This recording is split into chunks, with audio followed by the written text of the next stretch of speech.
No less than 6 different Italian venues have hosted the Motul FIM Superbike World Championship during its 35-year history, but we're visiting just one this year. Misano stages the Pirelli Emilia-Romagna round, the 4th date on the 2022 calendar. Before we head back to the beaches of the Riviera di Rimini, it's our last race day ahead of a month-long break.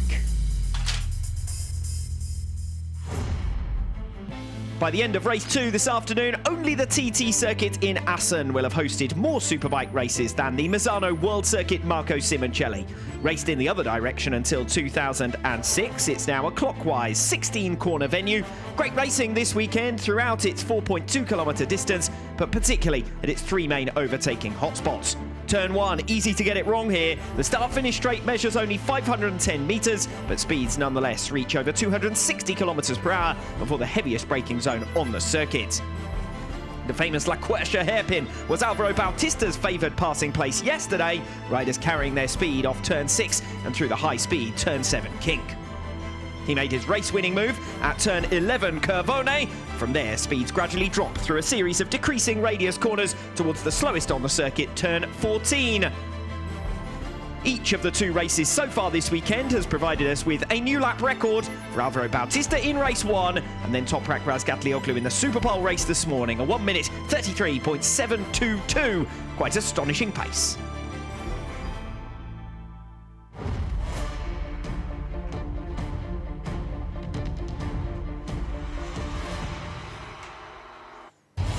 Beaten in Misano after a hat-trick of pole, race win and fastest lap in race 1, Alvaro Bautista succumbed to Toprak Razgatlioglu in this morning's Tissot Superpole race, Toprak's first win of the season. Over the 21-lap distance in race 1, Bautista was utterly untouchable. And although he hasn't had 2 wins in a single weekend since Sunday in Aragon, he is odds-on favourite here. Steve English alongside me, Ray and Bautista with 5 victories apiece. Razgatlioglu on just 1 with a lot of catching up to do. Talk us through our favourites then. Toprak has a lot of work to do to catch up on, but you could see the relief for the Yamaha team after he claimed that first race victory this season. They know that there's a monkey off their back now after what we saw in the Superpole race. But they'll also know Alvaro Bautista is your clear favourite in this race. We saw in yesterday's proceedings, he was able to manage his tyre really well. He could get to the front and then break away from Jonathan Rea. So for Alvaro Bautista, he's the rider with the target on his back. Rea and Razgatlioglu, they've got to find a way to get in front of him. Alvaro Bautista, the highest scorer of this weekend so far, with victory in race 1 and a 2nd position in the Superpole race, continuing his run of never having been off the podium in any of the races in 2022 thus far. That consistency is what's seen him to a 24-point championship lead.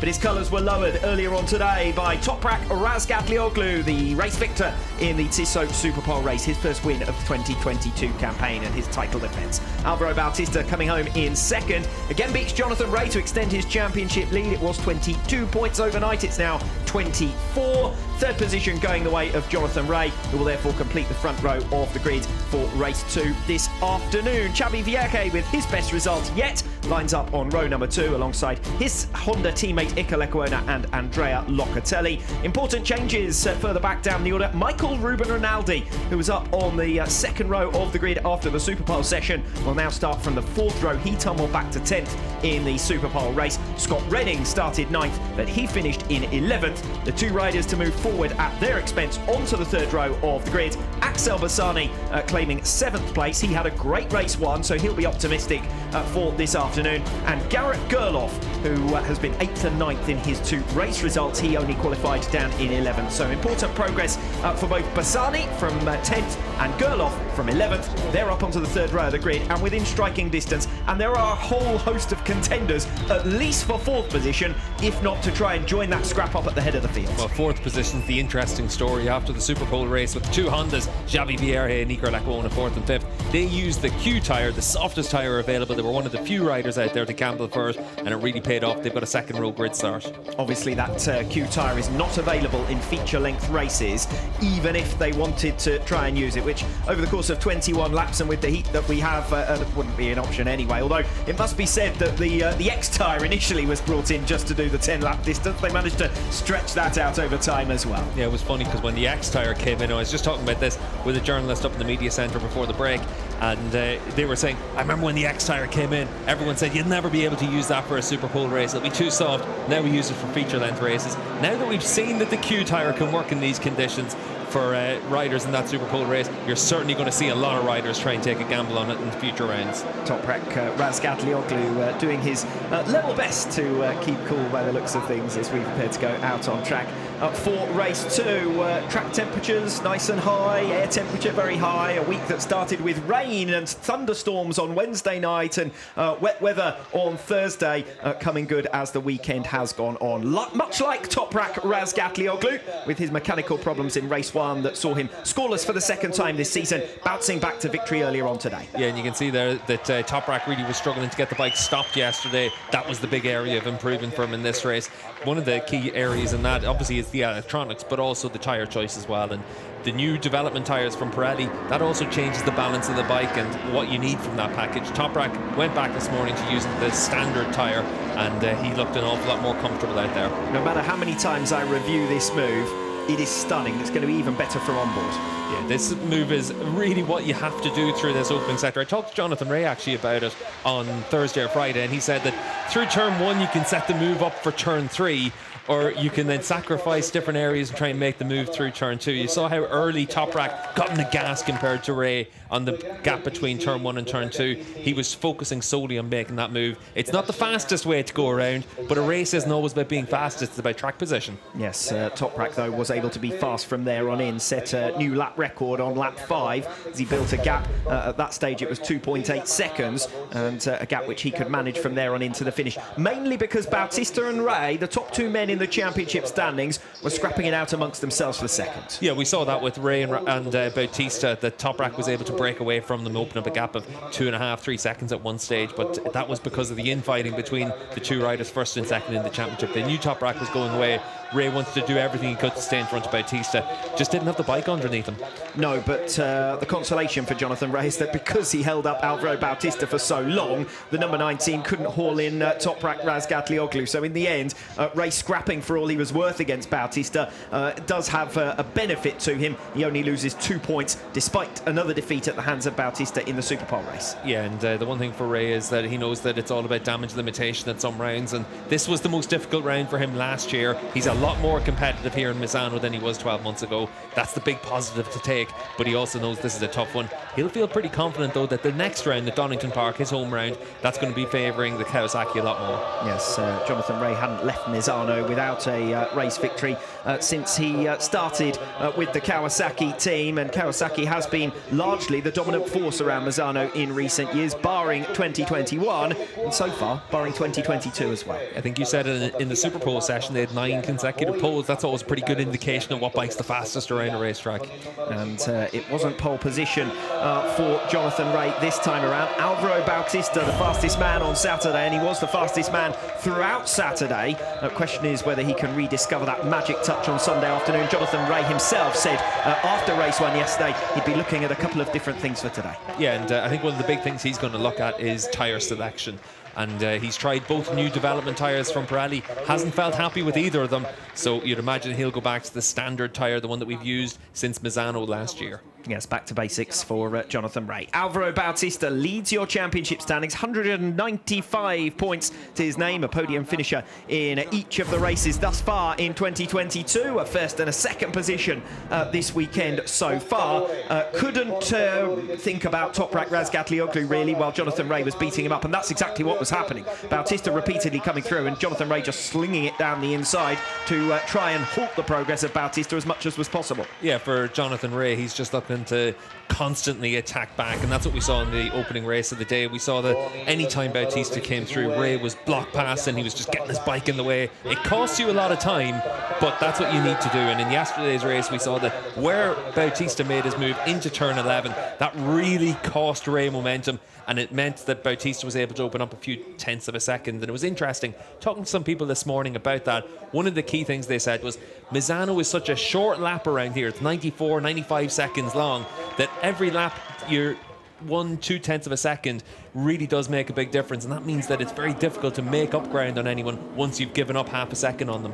A year to the day since Michael Ruben Rinaldi took his first race victory with the Ducati factory team right here in Misano. Of course, the dominant force of the 2021 Pirelli Emilia-Romagna round. He looked good value again in race 1 yesterday for 3rd position, but could only manage 10th in the Super Pole race earlier on today. Fancy he's going to be fired up for a big result now this afternoon. Yeah, definitely for Rinaldi. This morning's race would have been a big disappointment for him. And one of the things that's interesting with Michael is that obviously we're used to seeing him use the softest tyre. We're used to seeing him manage his tyre really well.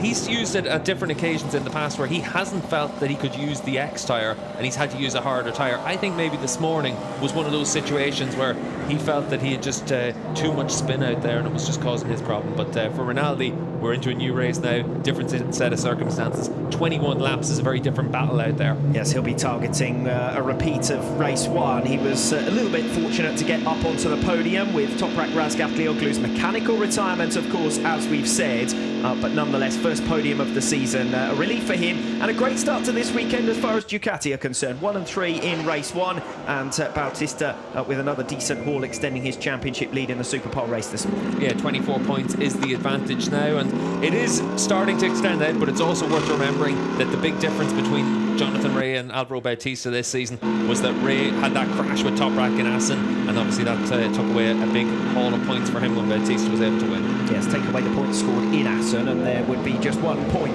between Jonathan Rea and Alvaro Bautista, and it would be Rea who would be leading. So he certainly had the consistency and the pace to go with Bautista, but in race 2 this afternoon it could well be a different story, because he certainly didn't have the answer for Bautista in the final third of the race here yesterday. Yeah, and I think during the course of that race we did see that Jonathan probably just kept his powder dry as well, didn't want to really put it all out on the line and make sure that everyone was aware of what he could do. Yes, so a little bit of an uncertainty as far as Ducati are concerned. What kind of pace could Jonathan Rea have run in that final third once he rather surrendered himself to the mercies of Alvaro Bautista, and he stormed away, of course, for the 25 championship points. A winner in race 2 in Aragon, in race 2 in Assen, race 1 in Estoril, and of course race 1 here yesterday. As far as feature length victories are concerned for Alvaro Bautista, he's had plenty of those. Riders on the second row of the grid, we've already spoken about the Hondas and their fortunes in the Super Pole race, aided by the correct gamble by the looks of things, on the evidence of them storming through to 4th and 5th position finishes when they were only 7th and 9th in the feature length races.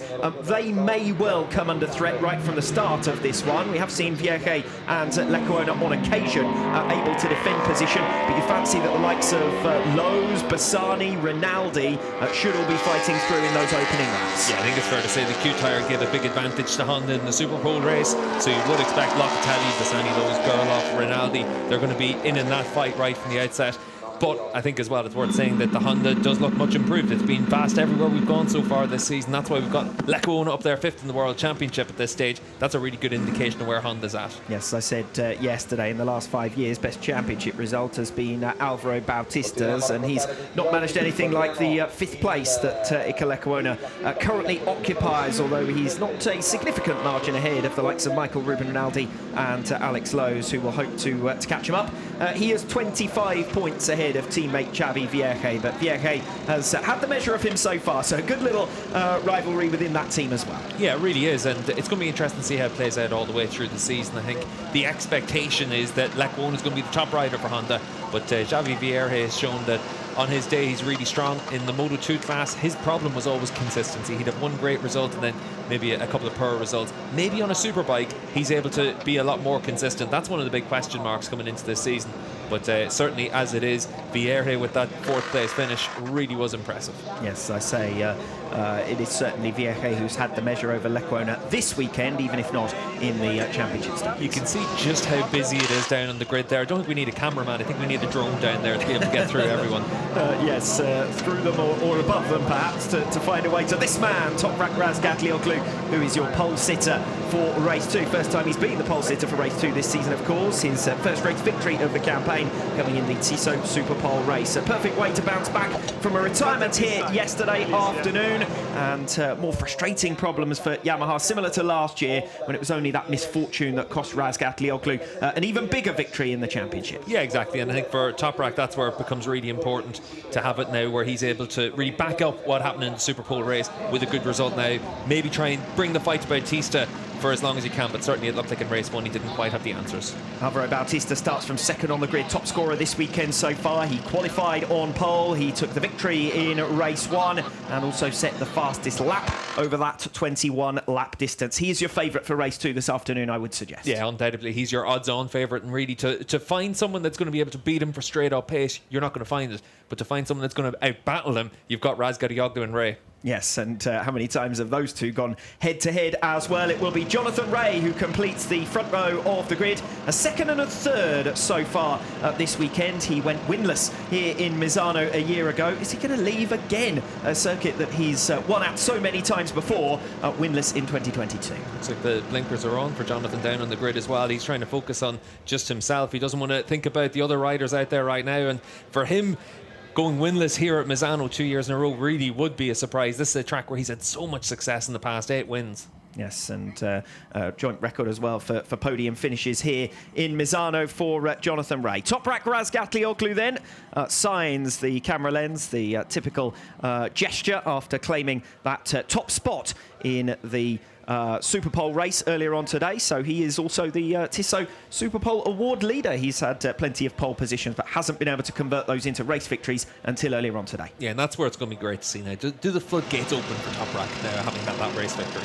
Second row of the grid is with Xavi Vierge, Iker Lecuona and Andrea Locatelli. Vierge, who was 7th in the Super Pole session yesterday, 7th in race one as well, made important strides forward in the Super Pole race with a 4th position, his best to date in the Superbike World Championship, and no doubt he will be looking for more as we go on through this campaign. He lines up alongside his team partner Iker Lecuona and Andrea Locatelli on the second row. This is Locatelli to 6th places for him. He was also 6th in the Super Pole rate in the Super Pole session, so well, you know where you might be able to expect him to finish. Yeah, I think the goal, obviously enough for Locatelli, is always to be the next best rider out there. Yamaha, Ducati, Kawasaki have their established top riders, and then for their teammates it's about trying to pick up the pieces where you can, and obviously there's not too many opportunities this season considering the form that we've seen from everyone, but for Locatelli, if he's able to come away with another top 6, it's a really good result. Andrea Locatelli then currently sits 4th in the World Championship ahead of Iker Lecuona,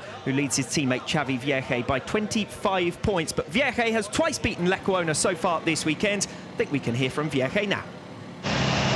Yes, Xavi Vierge, one of your best weekends so far, a brilliant Super Pole. You must be very confident heading into this race.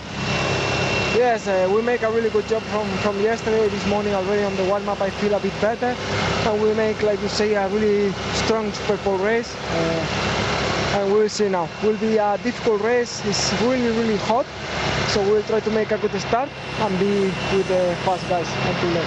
Thanks, good luck, Xavi. Thank you.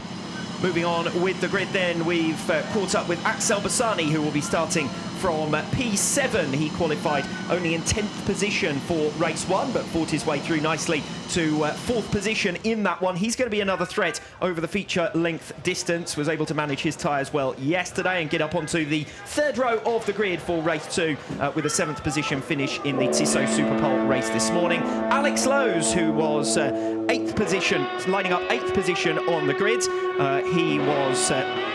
He was 4th position in the Super Pole session, 5th position in race 1 and 8th in that Super Pole session this morning.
Well, a nice moment for the Italian fans here at the lone visit to Italy of this 2022 campaign. The Pirelli Emilia-Romagna round official attendance figures for this weekend, 65,825. There have been an awful lot of people packing out the paddock as well as the grid, and no doubt they will be cheering on their men, the Ducati representatives, as well as the home faithful Michael Ruben Rinaldi, who's from just down the road really on the coast in Rimini. Yeah, an impressive amount of improv there from the guitarist, almost the same as what you get when Toprak and Johnny are out on track battling with one another, but certainly for the riders now, they get to focus up now on the job at hand. They've only got less than 10 minutes until the start. Right, let's try and pick up the pieces on the grid. Row number 3, Axel Bassani, Alex Lowe's, we've already seen them, and this is Garrett Gerloff. He'll be lining up in 9th, 11th position in the Superpole session yesterday. A bit of a disappointment for him, really. Was able to make up a few positions, particularly in the latter stages, came through for 8th in race 1. Importantly, snagged 9th position in the Tissot Superpole race, which gives him a slot on the 3rd row of the grid for race 2 this afternoon. Home man Michael Ruben Rinaldi, as I said, he will be much supported as far as those numbers in the grandstand are concerned. Decent job on the 2nd row of the grid in the Superpole session. Fought his way up to 3rd, obviously beneficiary of Toprak Razgatlioglu's race 1 retirement for his first podium of the campaign. Yeah, an important step though to get onto the podium as well for Rinaldi, give himself a little bit of momentum, give himself a bit of a lift, and then hopefully in this feature-length race able to come through from that 10th on the grid. It's going to be difficult for him though, but you'd certainly think that the goal for him has to be that top 5 again. Yes, we know that Rinaldi is a favourite at this circuit, but it's also a favourite of his after his double victory here in 2021, 2 wins and a 2nd place. He was top scorer at the Emilia-Romagna round in 2021. Alongside him on row number 4 will be Scott Redding and Loris Baz. This is Ika Lekuona, who we missed on our way through, and he finished 8th in the Superpole session yesterday. 9th position in the race 1 yesterday. Really struggled by comparison with Xavi Vierge, and then scored a 5th position in the Tissot Superpole race this morning to get himself up onto the 2nd row of the grid. Back with the 4th row, this is Scott Redding, and Loris Baz completes that row number 4. Redding, of course, after a 9th place finish in the Superpole session, lined up on the 3rd row of the grid, but lost his spot on row number 3 after dropping back to 11th in the Superpole race. We complete the top 12 on the grid with Loris Baz. Just a single point to his name so far this weekend. Had a turn 8 crash in the Superpole race this morning. Opportunity to head back down to the grid then with Dave Goddard. Yes, I've got Phil Murren with me, crew chief for Toprak Razgatlioglu. Phil, Toprak finally getting that all-important first win earlier on. That must be a massive boost to his confidence. It's good to get the monkey off his back. We came close twice in Estoril, so to get it done here was good, yeah. Great stuff. The team seeming fired up as well. Yeah, he's ready for this one. It's going to be tough because the temp is quite high now, so we'll just do our best. Brilliant. That's all you can do. Best of luck. Thank you. Yes, cautious optimism, I think, but there is a dose of realism for everyone in the fact that we've seen Alvaro Bautista looking so strong so far this weekend. We continue on with our grid then, lining up on row number 5. It is Philip Ertl. He's yet to finish a race this weekend on his comeback from a collarbone injury, retirement from race 1, and likewise from the Superpole race earlier on today. 13th on the grid, courtesy of his Superpole result yesterday morning. Yeah, he's had a couple of good results in the free practice sessions up inside the top 5. You could see their career best or season's best to 7th. So for Philip, if he's able to match that today, then it's actually a really good result for him. But we know the Ducati's going to be strong in these hot conditions, so maybe he's able to latch on to that 2nd group, but it's a big ask for him. Safety car now moving away with 5 minutes to go until we get underway for this one.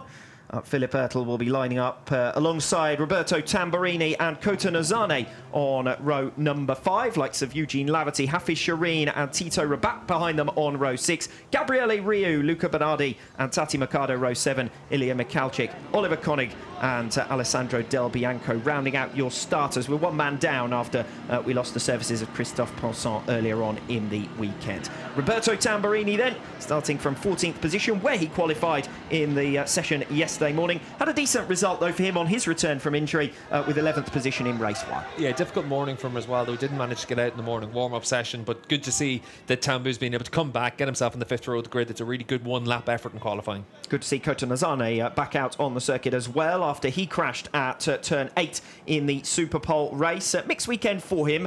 Some encouraging signs at moments, but still looking for a top 10 finish. Yeah, and Nozan is under pressure as well. Yamaha have said for the first time that they know that they need to really evaluate what's going to happen at GRT next year for him, so he needs some good results. And I don't think it's only Kota Nozane at GRT who'll be looked at in the coming weeks. We have got 4 weeks off now, 4 weekends off, I should say, before we go racing in Donington Park. Eugene Laverty, Hafiz Shireen and Tito Rabat then on row number 6. Laverty with a 13th position finish in race 1, got up to 12th in the Super Pole race, but obviously that wasn't enough to improve his grid position. He qualified 17th, gains 1 place in the absence of Christophe. Pulsar, where otherwise all correct and present. 24 riders on the grid for race 2 of this 2022 Pirelli Emilia-Romagna round.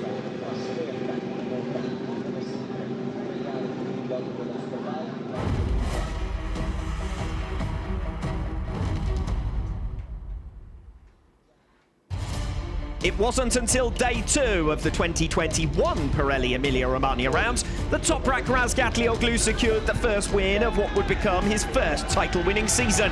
He came back from 29 points down to lead 3 races later. He has again ended his winless streak for 2022 here in Misano. Can he now start to claw back the remaining 74 points to championship leader Alvaro Bautista? And how about Jonathan Rea? Kawasaki left Misano winless in 2021. Will they be able to add to their 11 victories from their last 7 visits? Steve English alongside me for race 2 of the 2022 Pirelli Emilia-Romagna round. The favourite Alvaro Bautista because he had scintillating pace over the full 21 lap distance here yesterday. Toprak Razgatlioglu with victory in the Super Pole race this morning. That was as much a result of circumstances with the scrap between Alvaro Bautista and Jonathan Rea that rather allowed things to proceed as they did at the front. Yeah, definitely. I think when we saw Bautista in yesterday's race, he just had that extra gear compared to everyone else. But we have to wait and see what sort of steps everyone's been able to make since yesterday.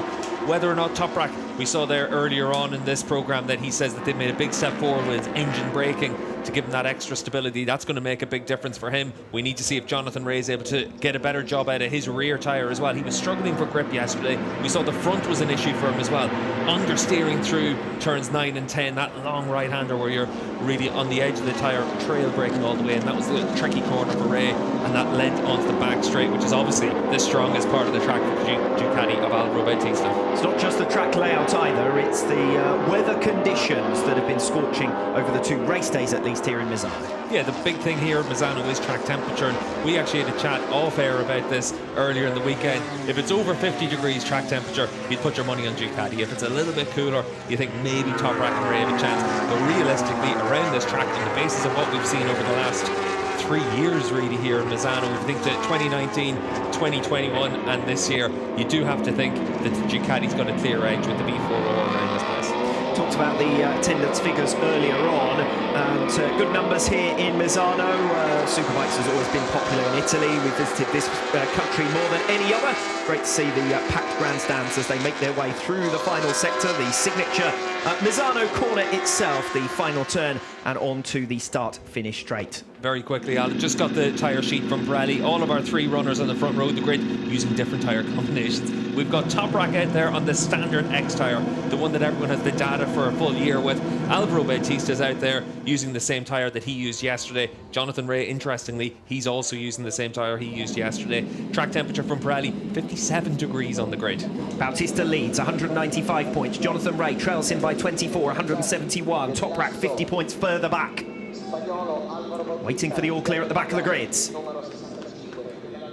Race 2 of the 2022 Pirelli Emilia-Romagna round gets underway.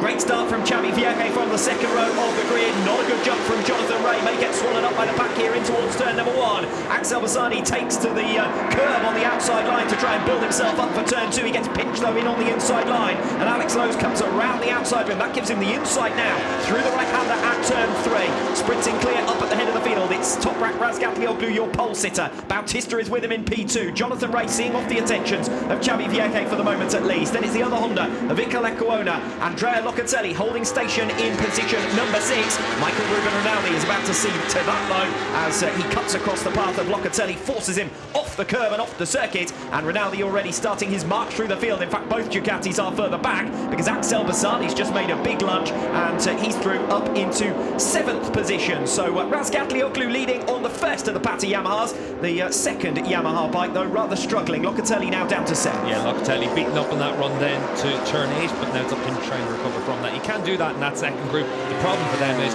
already the top 3 look like they've got themselves into position to break away. That's why Rinaldi needs to make this move into 11. And he's done so successfully through Curvone, the bravest of the brave, to make an overtaking manoeuvre through there, the highest speed corner on the circuit.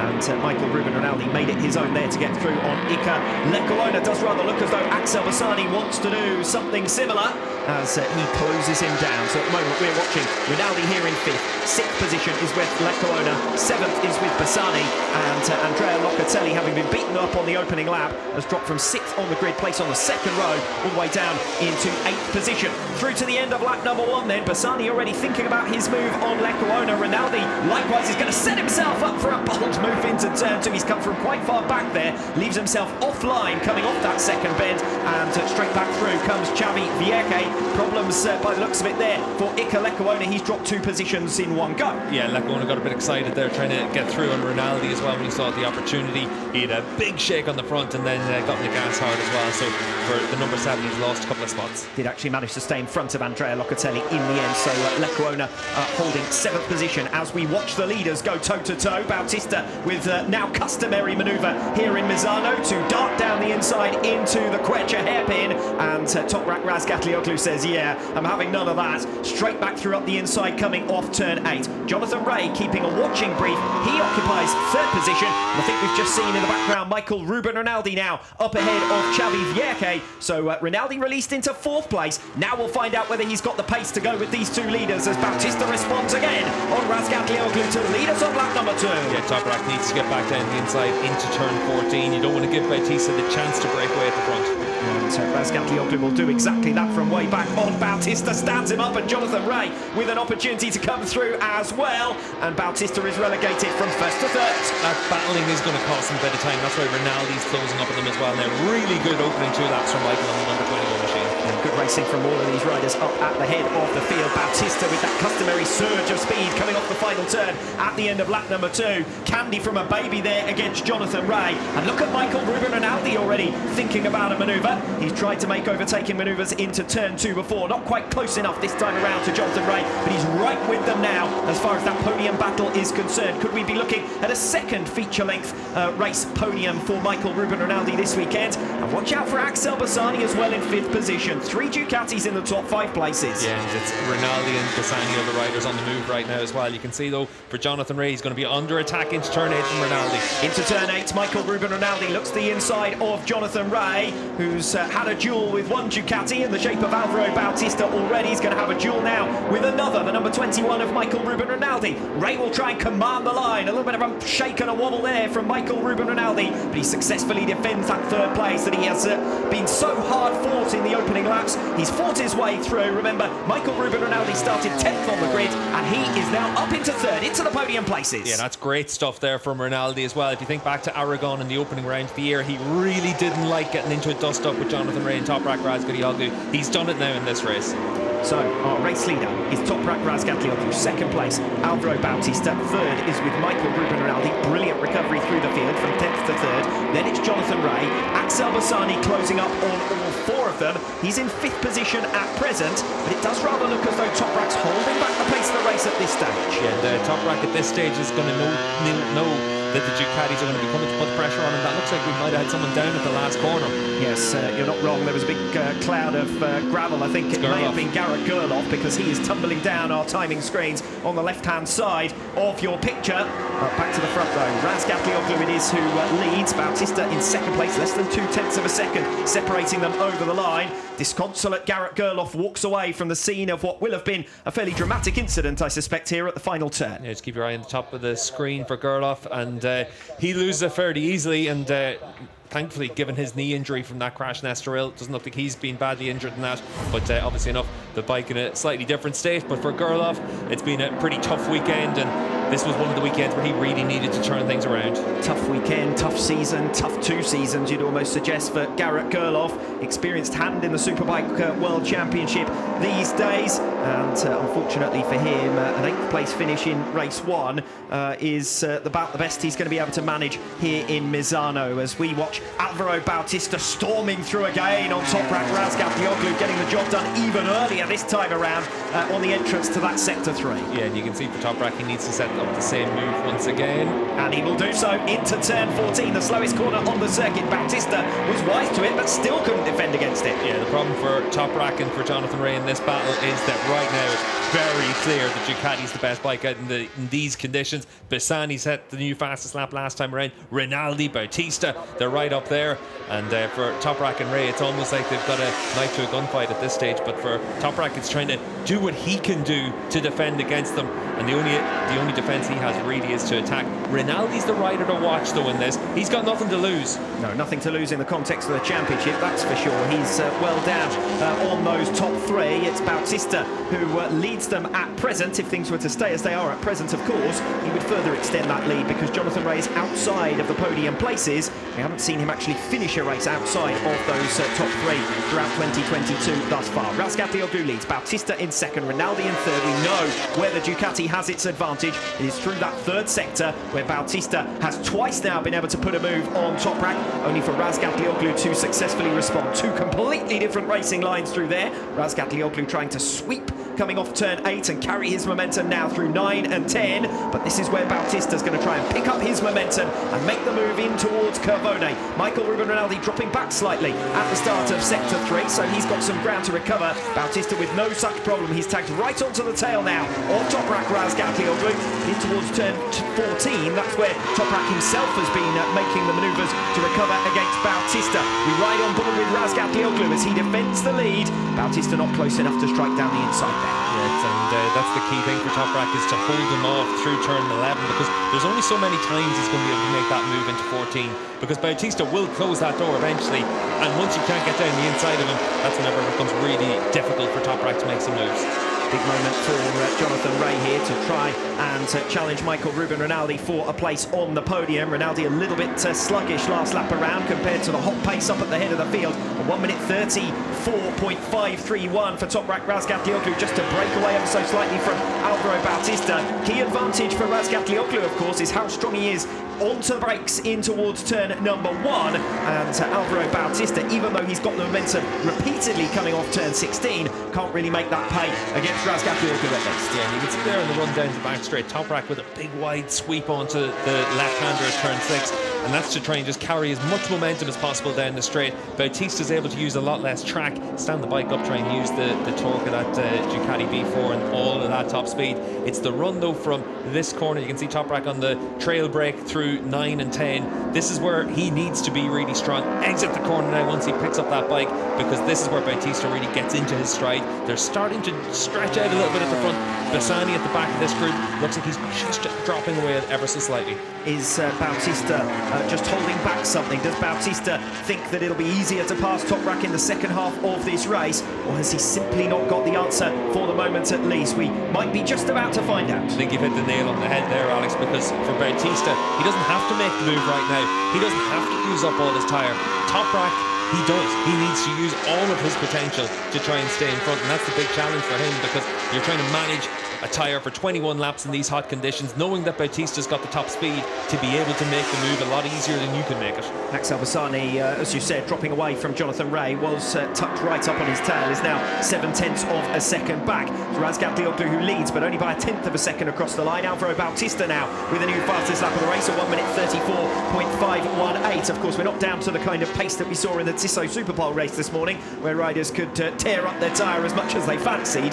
This time it's going to be a more cautious, strategic game, and at the moment the strategy for Razgatlioglu is lead from the front and hold up Alvaro Bautista for as long as possible, but it does look as though it's the number 19 Ducati with the momentum, and Toprak is working very, very hard to stay in front of him on the brakes in towards turn 8. Yeah, you can see there a little endo for Toprak in the run into turn 8, and he's now having to use that wide outside line that just closes down the line on Bautista on the run into turn 9. But it is quite clear Bautista just has that extra little bit right now. But Toprak, our reigning world champion, that's what the number 1 plate's for. He's given it absolutely everything he can to defend that position. Here goes Bautista into Curvone. We've seen him make this move before. Will Razgatlioglu be able to respond yet again in towards turn 14, or has Bautista this time finally consolidated the race lead? They come through turn 13. This is the key moment now for Toprak. Bautista closes the door. Defensive line from the number 19. He's learnt from those past jabs from Razgatlioglu. This time he's got his gloves across his face. Bautista will try and accelerate well now, coming off the final turn, and this could be curtains as far as anyone seeing anything other than the tail of Alvaro Bautista in this race. Toprak's exited the last corner really well, but look at the Ducati just stretch away from him. That could be too much of a gap now, because Toprak through the first sector is stronger. He's got a bike that can really attack through this section of the track, but can he get close enough before we move on to the back straight? He's not going to be close enough. He only passed him through turn 11. He had 3/10 of a second advantage by the end of lap 7. Bautista storming away then, looking good to make it 2 race victories in Misano this weekend. We could have 2 Ducatis on the podium, because Jonathan Rea doesn't look like he's got the answer to Michael Ruben Rinaldi, and this would be a perfect result as far as Ducati are concerned, because with Rea outside of the podium positions and Bautista set to back 25 championship points, the lead could be as many as 36 a quarter of the way through this 22 campaign. The one thing that's going to be the most important thing for Rea to keep in mind is on his pit board he's going to have the gap to Axel Bassani. He knows Bassani's pace has dropped right off. He's under pressure now from Vierge, Lackawanna, Lowe's and Locatelli for the rest of this race. So Rea's going to know that there is a potential for the Ducati to drop its pace as well. He needs to maintain his pace for as long as possible, try and keep Rinaldi honest, but as it is right now, you would have to say Ducati 1-2 would be the bet. Yes, absolutely. That's what I was just about to say. Rinaldi chasing down Razgatlioglu is probably the more likely state of affairs than Jonathan Rea coming back at the lead trio, or even Toprak coming back at Bautista. It does appear that around this circuit, in these weather conditions, scorching hot here in Misano, with track temperatures measured on the grid at 55 degrees, that's working in the favour of Ducati. Their men 1, 3 and 5, of course top independent still is Axel Bassani. Bassani though under threat now. He seems to be fading as this race goes on. Xavi Vierge is giving it a good go for 5th position, which at the moment is the closest scrap on the circuit, because Bautista has accelerated away almost half a second now, his gap, with another new fastest lap of the race, a 1:34.255. Razgatlioglu at 4/10 in arrears, as I say. Rinaldi now almost a second back. Rea another second back. The closest scrap, as I said, for 5th position, Bassani, Vierge and Lackawanna, and also Alex Lowe staying with them. Just 1.5 seconds now covering that quartet. Razgatlioglu trying to dig in here on lap number 9, but this could all be for nothing. Bautista, we know, has got the pace advantage on the basis of what we saw from him in race 1 here just 24 hours ago. Yeah, Toprak's got a big shovel, but the problem with it is that top speed advantage for the Ducati. It means that Bautista just gets that free time every lap, and then those long straights here, and you could see for Toprak just how much he was pushing it there. You saw that rear end slide on the entry through turn 9. He was talking before this race about the improvements that he's had from the engine braking, and he's trying to make the most use of that as he can, but losing out 10th by 10th down that straight. You can see there are big moments through turn 11 as well for Toprak. That's going to cost him even more time, as Alvaro Bautista just tries to make a 10th here, a 10th there, which is what he's customarily done when he's hit the front, isn't it, in 2022. Bautista, he's not taking big chunks out of everyone, but a 10th here and there, and before you know it, he's well and truly opened that gap. Yeah, look at the train in the background though, led by Axel Bassani. There's a lot of riders trying to challenge him now. Vierge, Lackawanna, Lowe's and Locatelli all look like they've got an awful lot more pace underneath them. It's almost like Bassani just went out too hard, too fast. Yes, he's the cork in the bottle at the moment. As I mentioned previously, 1.5 seconds covering that quartet. Bassani, Vierge, Lackawanna and Lowe's. They're almost 2 seconds ahead of Andrea Locatelli. This is not going to be a good result for Locatelli. Didn't have the best of weekends here in Misano last year either, with 3 ninth places. I put that down to the fact that it was an early round in his career, but this circuit has not been too kind to him this weekend either. No, it's been a little bit subdued from Locatelli, but certainly the goal for him is to make sure you're still consolidating your points inside the top 5 in the championship. But just seeing that Xavi Vierge looks like he's gotten through on Axel Bassani. Bassani, though, will get the run on him down in towards turn 8. And Lecuona and Lowe's, if they get half a chance, will try and fight their way through on Axel Bassani as well. Bassani knows how it's done here in Misano, took a 4th position in race 1 here yesterday, but he's now relegated to 6th place as Xavi Vierge comes through, and still that fight is raging. And actually, there's now less than a second between the 4 of them. We picked them up just in the background of your shot there. Vierge on the number 97, moving across to try and ensure that Bassani couldn't come through down the inside in towards Curvone. Alex Lowe's running wide there, the rearmost rider of the quartet there, from 5th positions down to 8th. Yeah, and the Honda is certainly one of the few bikes that can stay stride for stride with Ducati down that straight. Toprak's doing a really good job here on this lap. Pull back in 3/10 of a second in the last sector to get right there with Bautista. He's going to harry him, he's going to force a mistake, because he knows that's the only real chance he's going to get. Yes, in the end though, Bautista pulling off the final turn reopens the gap to 3/10 again, and the laps are more or less evenly matched as it stands. As you say, Toprak was 4/10 down, cuts it to a single 10th. Second half of the lap, Bautista reopens it to 3/10 again. Yeah, the only riders down in the 1:34s. They're lapping 7/8 of a second faster than anyone else out there. And faster than Rinaldi and Ray, who are proving evenly matched at this stage of the race. Ray, though, 1.5 seconds down on Rinaldi, as we turn our focus back to the battle for the lead. Alvaro Bautista versus Toprak Razgatlioglu. Still only 2/10 in it. Yeah, Toprak really is doing a good job here. This is a good indicator. Oh, a big moment there for Toprak as he taps on the gas. But that shows you just how hard he's pushing at this stage, just to be able to keep that pressure on Bautista. But this is a really good indication of the steps that Yamaha has made with this bike, because the early rounds they were struggling, particularly the front grip. But now Toprak looks like he's got a lot more confidence underneath him. He's willing to push hard, but you can see how much time he lost with that mistake. The gap stretches out by another 3/10 of a second to half a second. Was that win or bust approach as far as Toprak was concerned? Get back in front of Bautista as quickly as possible, knowing that a gap of 74 points, the more rounds it goes on extending itself, the more unassailable that lead becomes. Yeah, for Toprak, for sure, he knows that the goal is to win races. He's a champion, but for him, he always said that the goal was always to keep winning races. And we always kind of thought, yeah, but that's what riders always say. Last year, Toprak tried to keep winning races right until the end.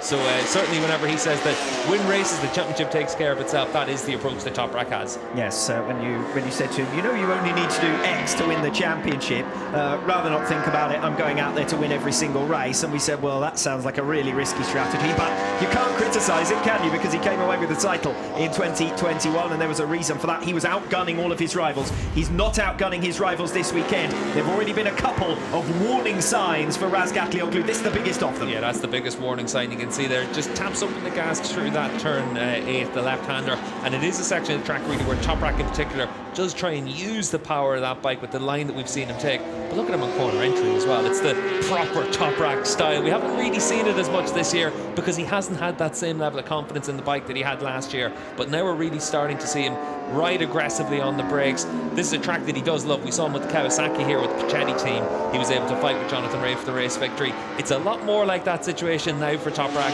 than it was earlier in the season, but it's just difficult. You can see there how hard he's having to ride just to even get close to the pace of Bautista. Again, another few tenths of a second being lost as they come through that long back straight. No doubt about it, a circuit that Razgatlioglu enjoys. The first race in the superbike class that he led was here in Misano back in 2019. But Toprak doesn't appear to have the answer at this stage. Oh dear, oh dear. That's turn 11. That looks like being a very nasty incident indeed. I'm wondering if more than one rider might be involved in that as well. We certainly saw Xavi Vierge down there and separated from his machine. It looks like it's just Xavi. He had been battling up in that group for 5th position. He was in front of Lecuona, Lowe's and Bassani, but they were all really closely matched, so we'll wait and see what happened, but hopefully Xavi's all right. That's a very fast area to come off, the fastest corner on the track, and certainly it's a big impact for Xavi, but hopefully he's okay. He's obviously had his rib injuries earlier in this season, so we'll hope for the best for the number 97. Yeah, it must have been a lot going on around that area of the circuit, because when you look at the pecking order now, it's Lecuona 5th, Alex Lowe's in 6th, and Bassani's gone to the back of that trio down into 7th place. It was the fact that Bassani had lost a couple of places as well that I wondered whether there may have been an incident, but no way of knowing unless we pick up pictures, of course. Lecuona, Lowe's and Bassani is now your order in the main scrap on the circuit at the moment. 0.6 of a second covering those riders from 5th to 7th. We ride on board with Jonathan Ray. He's rather solitary at this stage. The action is all behind him. For 5th position between Lecuona, Lowe's and Bassani. Locatelli then 1.3 seconds further back. Redding and Baz rounding out your top 10. As far as scrap for points, Ertel, Tamburini, Larati, Bernardi and Nozane, as you see on the left-hand side of your screen, is the pecking. Yeah, Toprak there just running well wide into the green paint there, so that's a good indication of just how hard he's pushing, the grip that he feels he has, and really not too much left for him at this stage, but just to try and just be consistent until the flag. But it looks like at least there was no yellow flags out there at turn 11 when they came through that time, given the speed that they went through there, so you'd certainly hope that Javi's up and all right. Pick up the action further back, and as you can see, Alex Lowe's has been relegated back behind Axel Bassani. Did get up in front of Iker Lecuona, 4P5. Wonder whether Lecuona must have been fairly brave coming back through.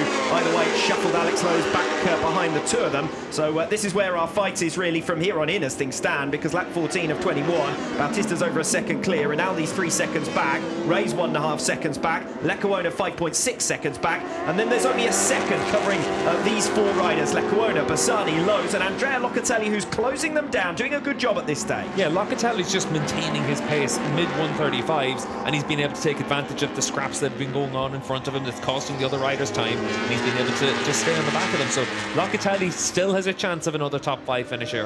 And Bassani, who for a moment in this race we thought was going backwards, has dug in really nicely, now attacking the Honda of Iker Lecuona, the number 7 Honda, after we lost the number 97 just a lap or so ago, and that would be for 5th position, which for Bassani would be another great result to add to his P4, remember, from race 1 yesterday afternoon.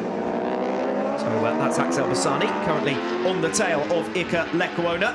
See the track limits warning mentioned for Toprak Razgatlioglu. So as he pushes to the absolute limit over the last few laps or so, he is using up as much of the track as possible. Alex Lowe's likewise further back, just going onto the green paint, running wide. That enables Lecuona and Bassani a little bit of breathing room to continue their scrap for finish. Yeah, Lowe's already has a track limits warning, so now he's going to be on his final warning, and any more infringements he's going to get a penalty. But I think that's a good indication of the level of grip we have out there with these really hot track temperatures, and the Kawasaki team is struggling. His teammate Jonathan Ray also has had a couple of excursions as well, Toprak too at this stage, so it shows just how hard everyone's having to push.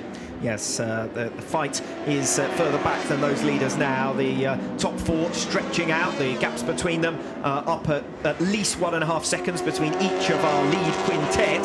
This is where the race is. Lecuona in 5th position with Bassani, Lowe's, Locatelli, all with their arguments to suggest that they will be able to come through for a 5th position. It is Alex Lowe's who you would perhaps on paper have suggested that would have the edge. We saw him finish in 5th position in race number 1. As soon as he got to the front of that group, he was hustled backwards again. So Lecuona digging in well. Yeah, we know that the Ducati obviously in these conditions always worked really well. We've seen that the Honda this morning could use the Q tyre in the Super Pole race, so we know that it's quite kind in its tyres as well. We also know that over the course of the last couple of years, Kawasaki has struggled a little bit with their tyres, so maybe this is coming to the fore once again now that we're into the extreme temperature range of well over 50 degrees track temperature. This scrap on track for 5th position is also important in the context of the battle for 4th in the World Championship. Andrea Locatelli at the moment holds that position, but remember that Locatelli at the moment is at the back of this group, so Michael Ruben Rinaldi up in 3rd would be set to pick up 16, would make some really big progress, and Iker Lecuona would also be set to gain on Locatelli. Lowe's the next rider in the pecking order in 8th, would be set to gain ground as well, and Axel Bassani. So we could see an even greater bunching in the tussle for 4th overall with these riders if they stay in the order that they currently sit, mainly with Andrea Locatelli at the back of the group. Yeah, Locatelli there on the 55, just keeping that watch and brief. He doesn't really seem to have the speed to be able to bring them to the fight, but he's got that consistency. He's still up in there in the low 1 minute 34s, so in and around the same pace as everyone else, but he's been really consistent all the way through this race. Hasn't been involved in a battle, which also means with a bit of luck for Locatelli, he hasn't really been putting too much strain on those tyres. A couple of quick mentions while we've got a moment further back. Philip Oertel, after retirements in his opening 2 races of the weekend, is running well enough in 11th position as things stand, up ahead of Roberto Tamburini. The two of them in a bit of a scrap for 11th position. And Luca Bernardi coming back gradually as this race goes on. He's now attacking Eugene Lavati for 13th, with Kota Nazane also involved in that 3-rider fight. But we're seeing the uppermost squabble at the moment between Lecuona in 5th position, Axel Bassani in 6th, still right with him, although he's dropped off over the last couple of corners. Lowe's and Locatelli holding fire. Locatelli beginning to drop away a little bit on this lap 16 as well. Yeah, just lost a couple of tenths of a second there in this lap, but certainly for Locatelli, he just doesn't seem to have that ultimate pace of the other riders around him, but he's got the consistency, so he might still be able to stay in there in the final third of this race. You can see on this lap, Lowe's really strong through the fast right-handers at the end of the lap to put Bassani under a bit more pressure. Alex Lowe's, who sits 7th in the World Championship standings, has now strung together 6 consecutive point-scoring finishes after his 3 retirements in the opening 2 rounds of the campaign. He's very much back on track this weekend as well, with a 5th position finish in race 1. He was 8th in the Super Pole race earlier on today. He's come through for 7th out on track, and new personal best lap set in the end at the back of that group by Andrea Locatelli from 8th position. We've still got only 1.2 seconds covering Lecuona in 5th all the way down to Locatelli in 8th, but that's largely settling down. Then it's Redding 6 seconds further in arrears. Baz in an isolated 10th, 4.5 seconds ahead of him, 5 seconds behind him to this scrap between Philip Oertel and Roberto Tamburini. 2 riders returning from injury. For Oertel it was a collarbone, for Tamburini it was a foot, and our 2 walking wounded currently tussling it out for points paying positions, remember, 11th and 12th. Yeah, and a decent ride from Tamburini as well, coming back now on that number 2 machine, putting Oertel under pressure. Practice accident for Tamburini that forced him to miss the Estoril round. Oertel, of course, didn't get to race in Estoril either because of his collarbone injury that was before we went racing. Side by side, a little bit further back as well. Eugene Lavati's been picked off by both Kota Nazane and Luca Bernardi, but Lavati the stronger through the La Quercia hairpin and comes through on Kota Nazane to recover 14th place. Remember, that's worth 2 World Championship points. Good to see a little bit of combat further through the field as well, because when we have our frantic races up at the front between the likes of Bautista, Ray and Razgatlioglu, these guys almost get forgotten about, but they're pushing just as hard and trying just as much further back down the order just to try and stay in the top 15. Yeah, they're working harder than anyone as well, because down the field the bikes just are more difficult. That's why the lap times are a little bit slower. We know what the talent level is all the way through this field, but when you look at the likes of Scott Redding on the lead BMW, he's up in 9th position.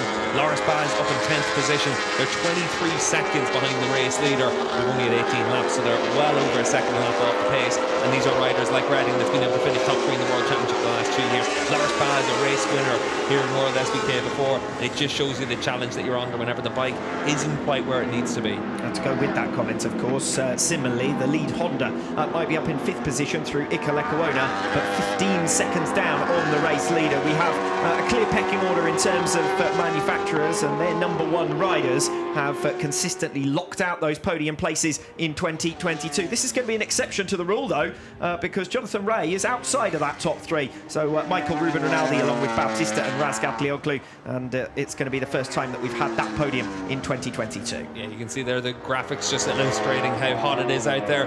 The track temperature that we're getting is 46 degrees. Pirelli have clocked it on the grid as well over 50 degrees. Ideal conditions for the Ducati V4R, and the slick, greasy conditions, it always generates its grip, and you can see just how strong it is with the consistency here from Alvaro Bautista all the way through this race. Streams of 1 minute 34 is the fastest lap we've had this race. You can see there from Bautista at 34.2. He's just done a 34.5. We're 19 laps into this race. He's just been unbeatable in these longer races this weekend. Yes, utterly relentless pace from Alvaro Bautista, still within a few tenths of a second of his personal best in this race. Further back down the order, Alex Lowe's has got through now to 6th position. So Lowe's just 1.2 seconds behind Iker Lecuona. That group breaking up ever so slightly, with Lecuona escaping away. Bassani behind Lowe's and Locatelli sticking with them. So Lecuona digging in here. New personal best lap last time around, 1 minute 35.111, and that is what's enabled him to escape away from Lowe's. But good ride nonetheless from Lowe's, who will be keen now to remain clear of Bassani and Locatelli and see if there's anything he can do about Lecuona late on. Yeah, needs to just get his head down, but you can see there for Bassani, he's got his head down in the bubble as well, and Bassani not quite close enough there, so maybe Lowe's has the chance just to stretch out a little bit of a lead now. And Bassani himself will be trying to defend against Andrea Locatelli. Race 2 not going quite as swimmingly for Axel Bassani as race 1 yesterday afternoon, but he's up there and in the mix. Clearly he would have been looking to try and beat Michael Ruben Rinaldi and just prove a point as he tries to emphasise his case to become a factory Ducati rider in the future. Those obviously much coveted rides as far as the Aruba IT Racing Ducati is concerned, and we know that there is also interest from without that I'm sure we'll be discussing in the coming 4 weekends off. Yeah, Bassani's obviously had some really good rides here in WorldSBK, but is he ready for a factory seat? Not really at this stage with Ducati. Just noticed that Alex Lowe's has been given a long lap penalty, so that may well be as a result of exceeding track limits. I haven't had confirmation of the reason, but it is there along the bottom of your screen. So for exceeding track limits, we'd seen Alex Lowe's warning, we'd mentioned it earlier on in this race, and he's now going to get the notification as he comes down the start-finish straight. If they've got that quick enough to get that message out to him, he will try and serve that as swiftly as possible, not least because Locatelli and Bassani battling with one another, and that's where his fight is now. Lecuona's going to be gone, and it could well be that these two riders have too much now. That long lap penalty may take too long for Lowe's to negotiate and get back into the battle. Yeah, and he needs to get his head down now and make sure he's able to open up as much of a lead as possible. Just seeing as well that Bassani is going to be investigated after the race for an incident with Xavi Vierge, so that'll obviously be the crash that we saw for Vierge up at turn 11. The long lap penalty loop, it is down at turn 10. We've seen it used in the Supersport 300 race a couple of times this weekend. It was costing those riders about 3 seconds, so for Lowe's, given that he got this notification so late in the race, it might be a time penalty that he'll receive. Yes, of course, if he doesn't serve that within the remainder of this race, it will be a time penalty that will be added to him instead, that will be effectively equivalent unless he, if he has more than the requisite number of laps to serve it and he doesn't, that would be a different scenario. But Alex Lowe's sitting in 6th position at the moment, and unfortunately for Lowe's, he's got 2 riders within a second of him, so any kind of penalty that he receives will relegate him down to 8th position. That will promote Locatelli and Bassani. Bassani, who, as we saw on your screen, went behind Andrea Locatelli down to 8th. Yeah, and into the final lap we go. Alvaro Bautista, last time around, it was another 1 minute 34 from him at 34.6. Second a lap faster than anyone else out there. That's why he's opened up 5.5 seconds on Top Rack. It's been a lonely second half of the race for Bautista, but this shows you just why Top Rack was having to push so hard. He knew that Bautista had this consistency. He was trying to apply the pressure, but Alvaro, he just had a bit in hand all the way through this weekend, really, you have to think. Alvaro Bautista then dominant in race 1. He has been as well in race 2. Top Rack tried to stick with him 7 or so laps where he was right on his tail. Bautista then sprinting away, a new fastest lap on lap 8, and he's never really looked back from there. No, he hasn't, and it's been a pretty routine race for Alvaro Bautista. Obviously, he knew that he was going to have to fight with Jonathan Ray and Top Rack Razgatlioglu at the start of this race. He's been able to deal with that pretty well. Second half of the race has been all about just extending his advantage. Yes, a podium for Alvaro Bautista and a victory in race 1. He was denied in the Tissot Superpole race this morning as we see Alex Lowe's taking his long lap penalty. He's going to feed back out behind Axel Bassani, so he'll drop down into 8th position, which is rather what we anticipated. Looking over his shoulder just to make sure it was clear behind him. Scott Redding 8 seconds further in arrears, so that was obviously Redding wasn't going to be close enough to challenge Lowe's, but he has lost those 2 places as we anticipated. Coming off the final turn then, Alvaro Bautista. It's a double in Misano for Bautista. Redemption at the circuit where he crashed out of race 2 in 2019. Bautista is a different man in 2022, and he extends his championship lead to 36 points. Bautista victorious. Razgatlioglu applied the pressure in the opening laps. A promising ride from him, but unfortunately in the end an unsuccessful one. It's only P2. Michael Ruben Rinaldi makes it a double Ducati podium here in Misano, just 140 kilometres from their factory to the northwest of Bologna.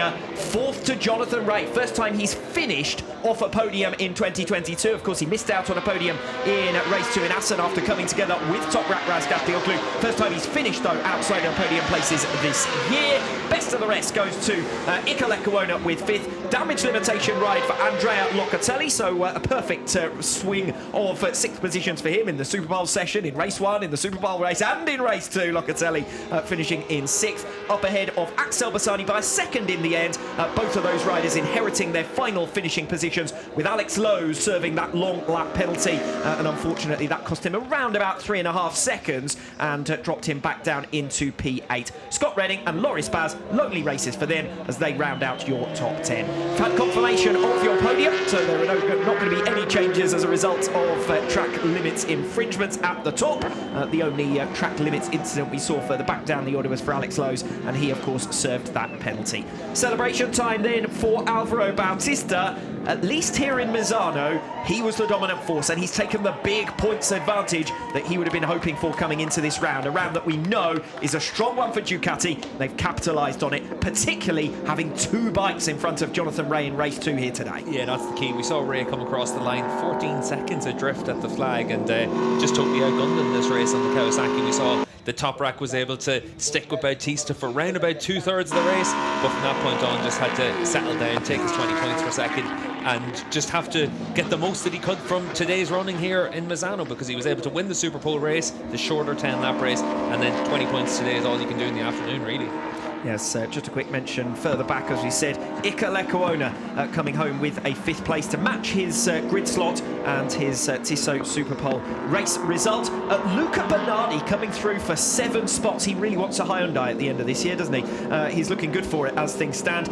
7 places gained from his grid slot to get up into P13 ahead of Eugene Lavati, and Ilya Mikhalczyk makes sure that this journey over as a substitute rider for Michael van der Mark yields something this weekend, as he comes away with a consolation points. Only finished 18th in race 1. Little bit of attrition. We saw Shireen retiring earlier on. Garrett Gerloff, of course, crashed out at the final turn in the early stages, so he desperately needs to come back stronger. Gabriele Riu, Alessandro Del Bianco also retiring, and then that big incident as far as Xavi Vierge was concerned later on. That looked fairly alarming, so best wishes as well to Vierge after that incident. 19 finishers, second of them, this man Toprak Razgatlioglu. The balance of the weekend, disastrous Saturday, not a bad Sunday at all. Comes away with his first victory, 20 championship points on the board in race 2, beating Jonathan Rea, holding on ahead of one of the Ducatis fairly comfortably, just not enough to really take the fight to Alvaro Bautista in the second half of the race. Well, he gave it everything he had, and there were those couple of big slides and big moments, and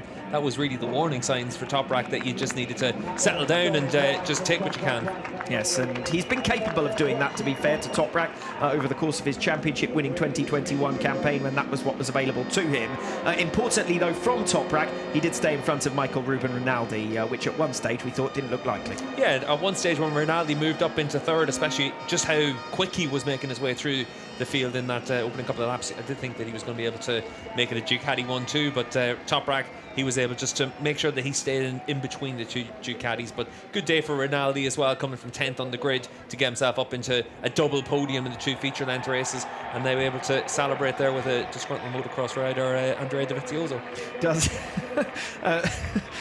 Excuse me, does rather, as Michael Ruben Rinaldi celebrates with his local fans. Of course, born just down the road in Rimini. All the attention here. You follow him around. Saw him this morning just in the hotel, and everyone wants a piece of Michael Ruben Rinaldi at dinner last night as well. People wanting photos and so on. He is very much the local hero. The fact that he's walked away with 2 podiums, both in feature-length races, good news. But particularly that one, good news, because he beat Jonathan Rea today on pure pace. He was rather gifted a podium in race 1 yesterday afternoon. Yeah, Michael very much the local hero and the local boy made good, because he comes from a background where it really wasn't about racing. He was just a guy that went to a karting track, had a go on one of the mini bikes, seemed to like it. His mum and dad said, okay, let's let's see what the story is with this. Eventually he decided to race and he turned it one thing into the other. He was sweeping floors for stock 600 teams to try and keep a ride, and look what he's managed to turn it around into. A factory Ducati rider. He's won races at home and now a double podium this week as well. Brilliant result for Michael Ruben Rinaldi then, and important for him in terms of the championship as well. I'd say during that race that things would be tightening up as far as the battle for fourth overall was concerned. Andrea Locatelli making a couple of positions up after I talked about that, but nonetheless Rinaldi now is only 16 points adrift of Locatelli, only 7 adrift of Lecuona, so a big result for both of the Ducatis here today. But Alvaro Bautista walks away from Misano a quarter of the way through the season, so still 3/4 of the campaign to go, and a massive number of points still available this season. But Bautista 36 points clear of Jonathan Rea and 79 ahead of Toprak Razgatlioglu. Yeah, and it is very similar to 2019. There's no two ways about it. It's just different how the races are unfolding, the battling we're getting out there. As it is, you can see on certain days that the advantage that the Ducati has is more pronounced than what we ever see from when a Yamaha or a Kawasaki are really the bike to beat on any given track. But it's up to Bautista to make the most use of that. He couldn't make the most use of it in 2019. Now he looks like a totally different animal. He's much more controlled, he's much more at ease, and he's much more confident in himself to avoid mistakes. Confirmed result along the bottom of your screen. Alvaro Bautista victorious, 7 seconds in the end, the victory margin. Bautista piling in on the misery in the latter stages as Razgatlioglu began to settle down. Still, his final lap, Bautista, on 1 minute 34.6, and Razgatlioglu, Rinaldi, Rea, Lecuona all in the 1 minute 36s at the end there. So Bautista utterly relentless. Toprak Razgatlioglu second. Michael Ruben Rinaldi it is who gets third. Jonathan Rea misses out on the podium places for only the second time this season. His main championship rival Bautista maintains his unbroken podium run, so that's 12 out of 12 for him at this campaign, and with it he extends his lead, as I said previously, to 36. Axel Bassani, top independent rider, with 7th position from race 2, and he sits 8th overall in the World Championship, and well clear of Loris Baz, who is next best as far as the independent riders are concerned. Of course, another scoreless race today for Garrett Gerloff, leaving him with an awful lot of work to do. But 23 points is the margin at the top of the independent standings now in favour of Axel Bassani. Rounding out your top 10, Lowe's, Redding and Baz further back down the order. Time to hear from the man of the moment, ever popular here in Misano, and even more so now after a hard-fought podium. Michael Ruben Rinaldi takes third. Michael Ruben Rinaldi, 2 podiums here on your home circuit in front of your local fans. You must be elated. Yes, I'm really happy about the race because actually this morning didn't went well, but I start and push like, I don't know, I never did in my life. So in the middle of the race I was finished, but I say, come on, you have the podium, you have to push more. So I did it, so I want to thank all the team, all the Aruba team, the Ducati family, and all you fans. Thank you very much. Well done, Michael. Thank you. Michael Ruben Rinaldi then 11 seconds back from teammate Alvaro Bautista at the checkered flag. He's not going to be too worried about that. Good duel with Jonathan Rea to come through for third. Yeah, and I said at the time it was really good to see Michael get the elbows out, because when we think back to Aragon, he was very upset about the way that the top riders were running during that race. This race he was given as good as he was going to get, and that's what you want to see. And Rinaldi coming from the 4th row of the grid to move all the way up, that's what he has to do if he has a bad Super Pole race, and job done for him this weekend, you have to say. Yes, little doubt about that. Michael Ruben Rinaldi with a podium finish in race 1 and 3rd position, and another podium finish in race 2. Could have had more, of course, at the season opener in Aragon. He wasn't too far adrift. So on his good weekends, he's there. The problem, as it has been throughout his Superbike career, to be honest, is the consistency, and that's still got to be worked on. Well, I think it's one of those situations, along with the likes of Locatelli and Lowe's, obviously the teammates to our top 3, the goal for them at the end of the season is always to be 4th in the championship, because that is the realistic goal. That's what the team set for them. And Rinaldi last year, he was able to meet the goals that the team set for him. This year he's been a little bit further down the order, but overall he's not really that far behind Locatelli in the championship standings, so he is close to getting the job done as he needs to. Tissot Superpole race winner Toprak Razgatlioglu comes home 2nd in race 2 in Misano this afternoon. Toprak Razgatlioglu, a win and a 2nd place in today's 2 races, makes up slightly for the problems yesterday. Today we improved bike is very good because also the rear grip and now much better and I feeling engine brake. But afternoon race, you know, the incredible hot and I try everything. But I'm very happy second position because I am here again a podium. And also today I try again for a win, but Alvaro very fast, and especially the long straight he is very fast. But some sector I coming, some sector he is very fast. But anyway, I'm happy. I see you next race. Thank you very much. Thanks, Toprak. Well done. Yes, we will, and looking forward to it already. Toprak looking that little bit stronger with each passing round. Maybe there is still a championship hunt in it for him, but a long way to come back now. 79 points in arrears. What was good to see was Toprak defending against Alvaro Bautista, because if Bautista had got through a little bit earlier in that race, that would have been even more straightforward for the number 19 Ducati. Yeah, I think the one thing about Toprak is, yeah, he's at 70 points adrift, 79 points adrift, so it's difficult to overcome that. It's also quite easy to see Toprak going on a winning run and picking up a lot of feature-length races like he did last year. They're the big points on offer. And Toprak's consistency, the fact that he doesn't make mistakes, does play into his big strength about being able to pick up a lot of points once he feels good with the bike. Yes, you're right. When there is an opportunity, Toprak is going to be able to take it. Just so far, he's been a little bit outgunned in each of the opening 4 rounds, to be perfectly honest. How many times have we seen Toprak there within a second of them, just not quite able to get alongside or to make his moves? Yeah, and that's where Estoril really was the opportunity for him. He felt he could have won the opening race when Bautista obviously made that late move down the long pit straight. He should have won the Super Pole race when he had that massive save with Jonathan Rea up at the chicane, even though he was a second clear of him at that stage. They were 2 races that got away from him, and that could have made a big difference.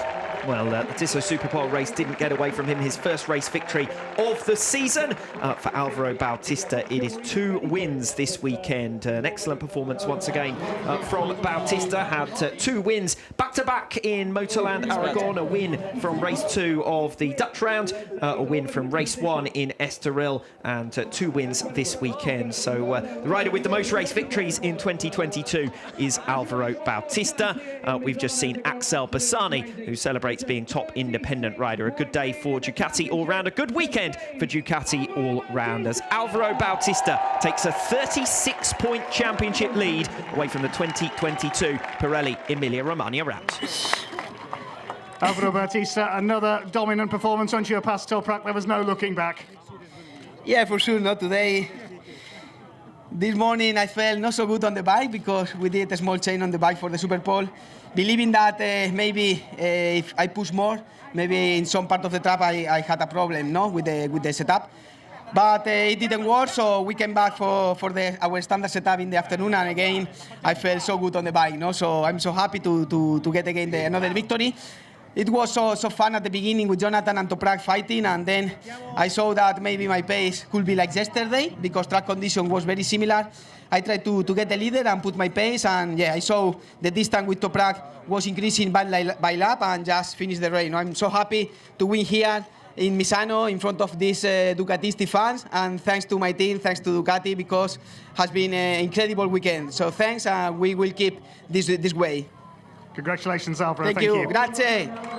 Well, if he continues on in that fashion as he suggests he will, then Alvaro Bautista is going to take some stopping. This is the round, really, in Misano 3 years ago, where things all turned sour. The crash in race number 2, and then a round later, Jonathan Rea was hassling him and harrying him up at the top of the championship standings. So that's why, as he came over the line, I talked about redemption. 3 years on, Bautista leaves Misano, having further strengthened his claim for a first Superbike World Championship. Yeah, I think for Bautista, this is a massive step that he's made. It's also really important. Obviously, he's done this in front of all the bigwigs from Ducati. You can see down here, Claudio Domenicali, Paolo Giabati's here this week. Everyone that matters, Gigi Dall'Igna, they're all here, and they've all seen that he can do things that no one else can do with that bike, and that's going to serve him well going forward. That's the biggest thing, isn't it? Not only did he win, he was ahead of his teammate, and he was ahead of his teammate by 11 seconds. Put a different rider on that bike, and the results might not quite be as astonishing as what Bautista has managed thus far. If we are heading into contract negotiations in 4 weekends off now,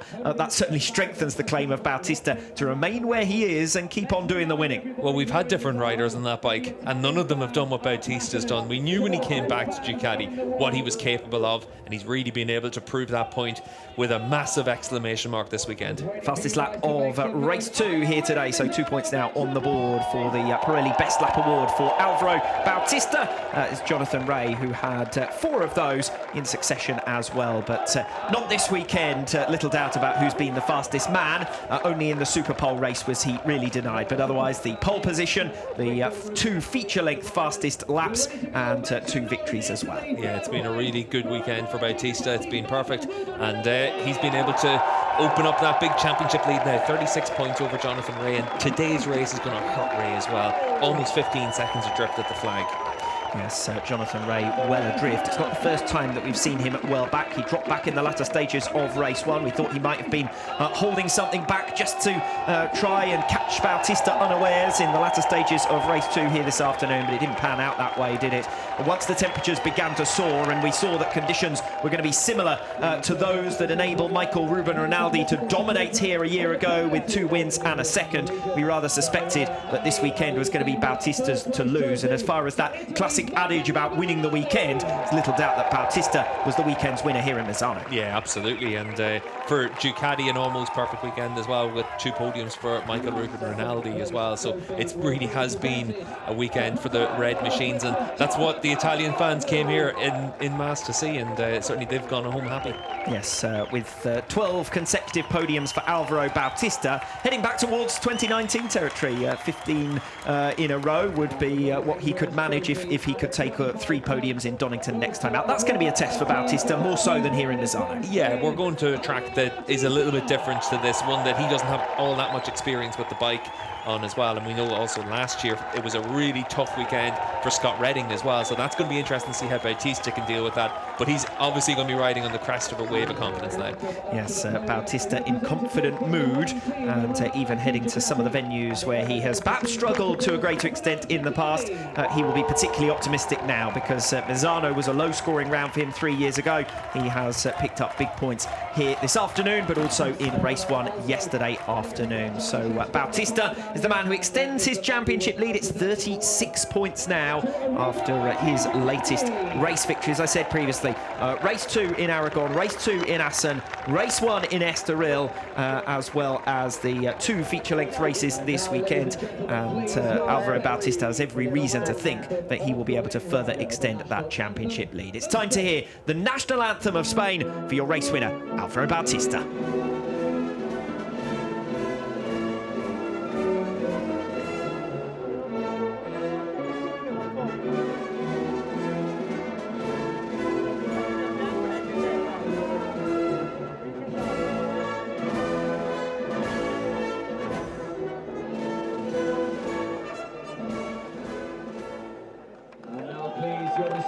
And the national anthem, a popular one, I'm sure, for the winning manufacturer, Ducati.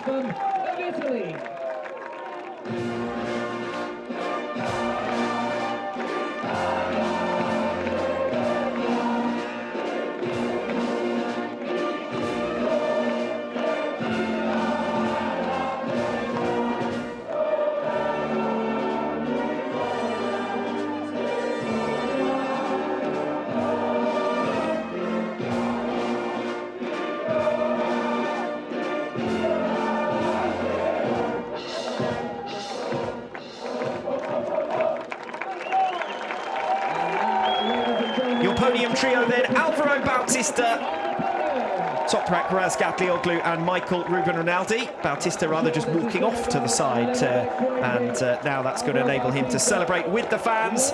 Great to see them flocking here in big numbers, 65,800 over that figure attending this weekend, the Pirelli even Emilia-Romagna round. And they will have been happy to see 2 feature-length races won by Ducati riders. Alvaro Bautista taking both of them. And Michael Ruben Rinaldi, the local boy, twice on the podium this weekend. His first podiums, remember, of this 2022 campaign. So important results for Rinaldi, and important as well in the battle for 4th position in the standings, and the race for top spot overall as far as Alvaro Alvaro Bautista is concerned. Bautista, with another strong performance here this afternoon, extends his championship lead up to a mammoth 36 over Jonathan Ray. Toprak Razgatlioglu trails by 79, so plenty of work to do for Toprak. Alvaro, please, if you could go back onto the podium, we'll get the official photos. Again, you can follow all of the action on WorldSBK.com.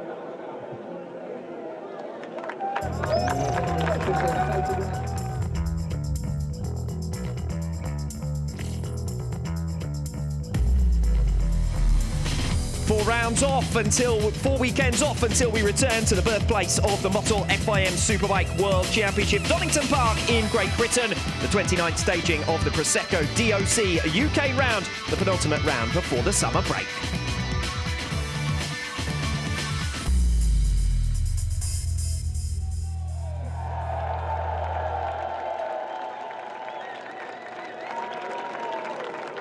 Race 2 and your podium trio: Alvaro Bautista, Toprak Razgatlioglu and Michael Ruben Rinaldi. Your top 3 in the World Championship: Bautista, Ray and Razgatlioglu. Jonathan Ray missing out on a place on the podium. First time he has finished a race outside of the top 3 in 2022. Your race results then: Bautista wins it by 7 seconds over Toprak Razgatlioglu. Michael Ruben Rinaldi taking 3rd. Ray in the end 15 seconds back from Bautista, and a little bit of fallout, I suspect, as far as KRT are concerned after that result in particular. That really probably is the worst of Ray's results in 2022. Means that he trails now by 36 points in the standings overall. Entertaining scrap from 5th position down. It's Iker Lecuona who gets that best of the rest tag in the end, ahead of Andrea Locatelli and Axel Bassani, the top independent rider. Alex Lowe's serving a late penalty for exceeding track limits. That drops him from 6th to 8th. Scott Redding and Loris Baz rounding out your top 10.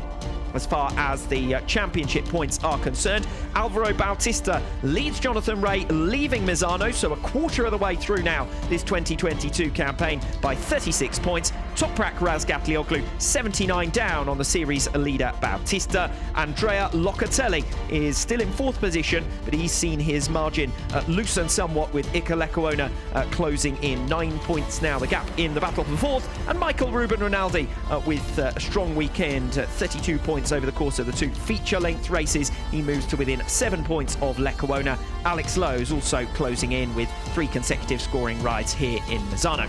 Ducati leading the way in the Manufacturers' Championship. They have a 23-point advantage over Kawasaki. Kawasaki's best man, Jonathan Ray, in 4th position for 13. 25 points, of course, picked up by Alvaro Bautista at the head of the field. Independent Riders' Championship, and it is Axel Bassani who leads us there. Non-scoring ride for Garrett Gerloff after he found the gravel trap with alarming alacrity.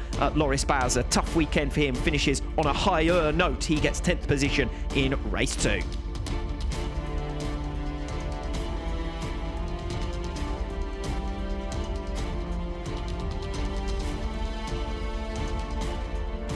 Teams Championship and a big haul of points for Aruba IT Racing. Ducati 32 from Michael Ruben Rinaldi, 59 from Alvaro Bautista. They move on to 312. That is 53 points up on KRT, who had Alex Lowe scoring 21 and Jonathan Ray scoring 40.